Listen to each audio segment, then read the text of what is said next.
Alrighty guys, welcome back to Dunnick's Done It.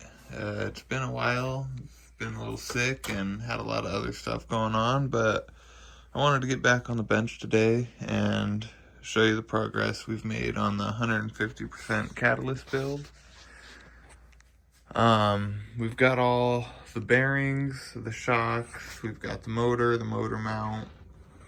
I have an ESC laying around somewhere for it. And we're pretty much just waiting on a new pinion for the motor. We are running the 5690 G2 Hobby Ring Easy Run.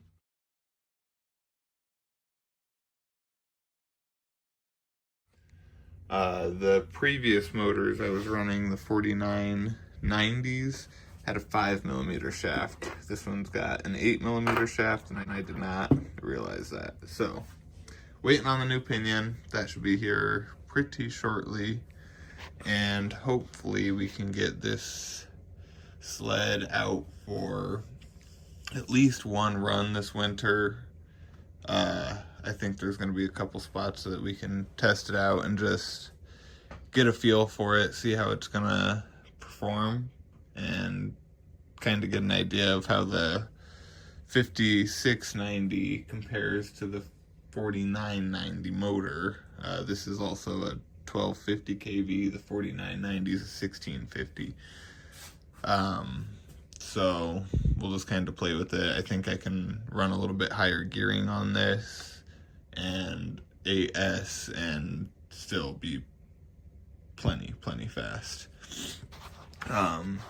So for shocks, I ended up going with the ZD Racing. They're 140mm up front.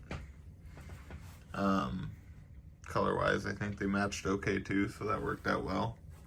So 140 up front, 125 in the rear, and I am running the dual rear shocks, so also the ZD Racing. And then up front is a 95, I think it's actually 100mm, but a 95mm shock. And it's just a one-off shock that I had laying around. So those are the shocks. It feels pretty good. I still gotta tune them a little bit. They're stock. I haven't touched them. They do have oil in them, but I have not done anything to tune the shocks in any way, shape, or form.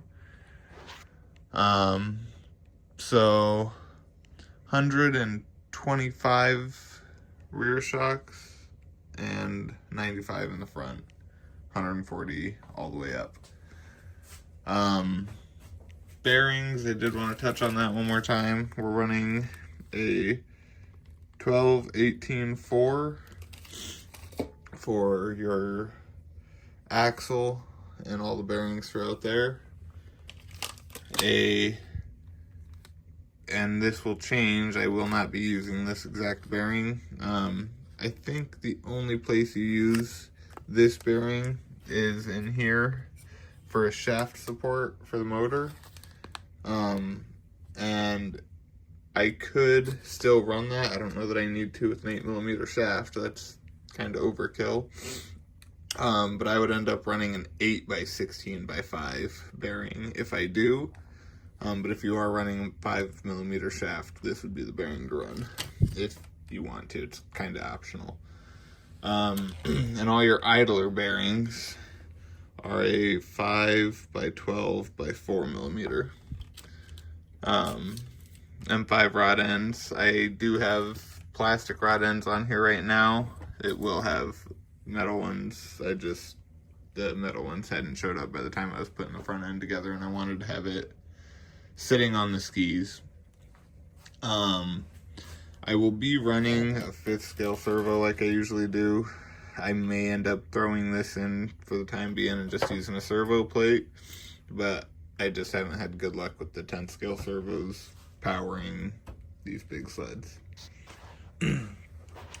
So we'll be running a 12 volt servo with the BEC, and that same BEC will also run the headlights. They are just 12-volt headlights for like vehicle interiors.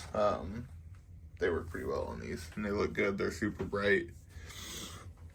So that's bearing shocks.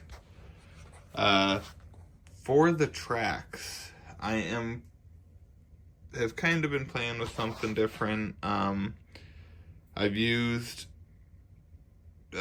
steel pins. I've used steel rods, dowels. Lately, I have been using just wire. Got some wire laying around from a remodel I did on the house. I've got a couple different gauges, couple different sizes. I've been running them on the 1/10 or the 100% sleds and on the 150% sleds, and I have not had an issue directly caused by these yet. They're a little lighter than the steel. I will be putting together a track with the carbon rod and trying that as well. Time will tell. I'm going to put together a test track that's using a couple different types of pins and a couple different types of printing styles and methods, and running it next winter and really just getting an idea of what the absolute strongest print orientation is and what the strongest pin is. But I have been running these, and in fact they're in this one, and I've had no issues. They seem to work well. I am running them in the Skidoo 150. I am running steel pins in the Chaos 150. So that is those for right now.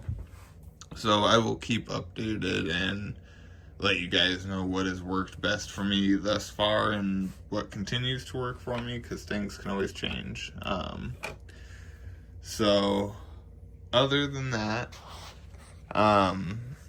we're waiting on opinion, and I have the belt and everything else to finish throwing this together. And I'm hoping we're supposed to get some snow this weekend. I don't know if I'll have the pinion by then, but we'll see. If I can't get a good test in snow this winter, or this before winter is over, then we will just have to wait till next winter and have all three of them ready. This one, it is technically together. It still needs all the bearings, shocks, electronics, everything. I think I'm going to pull it back apart and maybe do a build on camera so you guys can kind of see exactly what goes into getting a 150 ready by yourself and not having to go through anybody else for parts. I make all my own motor mounts and machine my axles down and everything. There are a couple people I know that are selling them, but I don't know, it takes me 30 minutes to make one myself, and then I just have it and I'm done. So that is where we are at with the 150% catalyst. So I'll keep you guys posted on that. I did also kind of want to talk about and show the 150% Cyber Sled. It is finally done printing. Actually, the only two things I have left to print is the mud flap, snow flap, and the seat latch. Once those are printed, though, I'm done printing. Other than the track, I suppose it'll take a bit, but then it is strip it back apart, double check everything. Bearings are in pretty much everywhere bearings go. And this will be running a Max 4 with a 70-125 motor. So that will be fun to see it move for the first time under its own power. It is 52 inches long as it sits right now. So it will be, I think it'll be a really cool build. And I think this summer we may even start on a 200% ski ride, which I think will be just about the same size as that. If I do a Catalyst, if I do the Skidoo, it will be, I think, significantly longer, but probably about the same size. So that is kind of the update here. The weather is officially turned on us. There is really no more snow on the ground. It is summertime, so we are getting crawlers out, crawlers ready. We are also in the midst of redoing the whole hobby room. So things are changing. Things are getting rearranged. So things have been a little slow, but we are just slowly trying to get some projects done. So anyway, I appreciate you guys watching. Let me know if you have any questions on the 150s or any of the 100%s. They are all pretty much wrapped up for now, fixed and on the shelf for the season. I don't foresee them getting out anymore. But this is the setup I'm running right now. So again, if you guys have any questions, let me know. I'm going to try to keep posting updates. The snowmobile content will probably, after this build, and maybe if I do the yellow Skidoo on camera, that's probably going to be it this year until next winter for the snowmobiles. And we're probably going to be working on a lot of the crawlers, and get some work done on some of the bashers as well, I would imagine. So, and boats, a lot of boat stuff gonna come this way. So it's gonna be busy. There's gonna be a lot of content, a lot of stuff going up. Hopefully you guys like it all, and if not, then let me know. I've also got some projects in the big garage. Got the Saab that we're working on still, so if you guys want to see anything on that, I think I'm going to start posting a little bit more of the Saab, and maybe some more summer outdoorsy projects. So keep an eye out for that stuff, guys, and again, thanks for watching, and we'll see you next time.